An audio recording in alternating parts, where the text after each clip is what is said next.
You are looking at Julian's pronunciation guide, where we look at how to pronounce better some of the most mispronounced words in the world, like this other curious word. But how do you say what you're looking for today?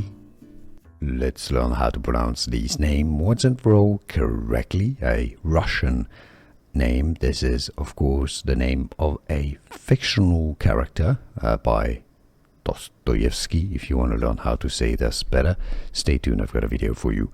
The Russian pronunciation here, Raskolnikov, Raskolnikov. So in English you can simply say it as Raskolnikov, Raskolnikov, Raskolnikov.